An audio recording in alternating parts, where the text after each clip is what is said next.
Umar radiallahu anhu says, when Abu Bakr became Khalifa, this is extremely beautiful by the way. I want you to actually put yourself in Medina right now. You live there, Abu Bakr is the Khalifa. He leads the Salah, he leads the prayer. He said every day after Fajr, Abu Bakr radiallahu anhu would go in an opposite direction of his house and he would go deep into the desert. I was very curious, right? What does he do out there? So Umar radiallahu anhu said, I'd watch him every single day. He'd go to Salat al-Fajr and then Abu Bakr does not return home. He just walks far away into the desert. So he said, every day I'd wonder, ila ayna yakhruj? Where does he go? Where does he go? Where does he go? He said, one day I said to myself, la atba'an. That's it. I'm going to go follow him and find out what he's doing. I just can't get over this curiosity of mine.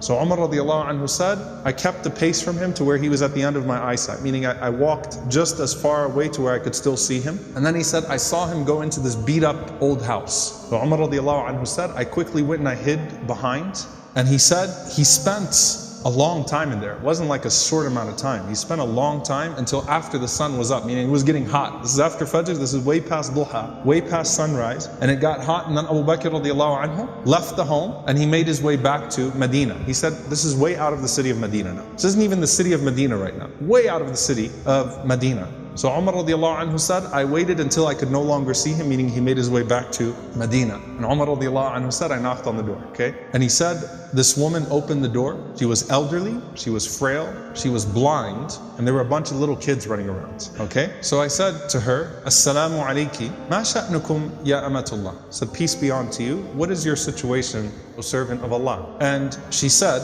that I am a blind woman, and I have no one to take care of me, and I also have these orphans with me. You know, and the implication, Allahu Alam, her kids died, left behind, these are her grandchildren, or these were orphans. Somehow, it's her, and it's some orphan children. And she says, I have no one to take care of me, and these orphans. Umar radiallahu anhu said, who is that visitor that comes to you every single day? The answer, she says, I don't know who he is. La yuthkar li ismuhu abada. He never once shared his name with me.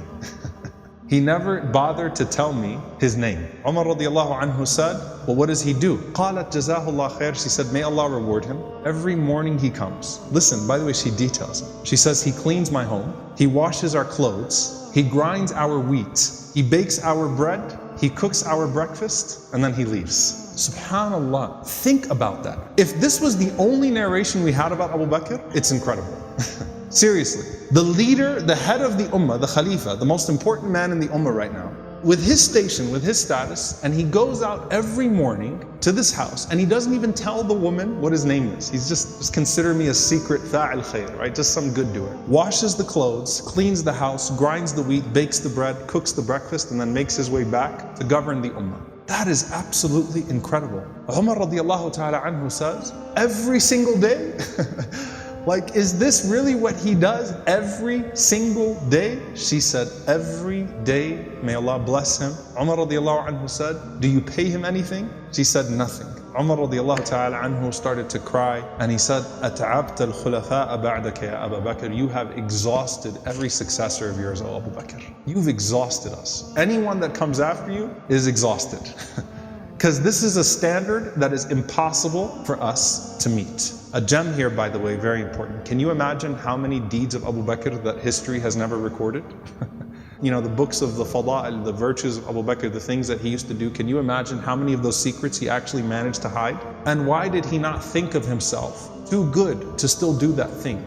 And by the way, a lesson for all of us. If you're someone who does some khair that everyone knows about, you better have some khair that only Allah knows about. Right? You better have some khair that only Allah subhanahu wa ta'ala knows about. And let it be an involved khair too. Okay, an involved form of good. Not just a secret charity, but this is something that has a spiritual reminder and effect on him too, right? Going and visiting this elderly woman and her orphans every single day and doing those things.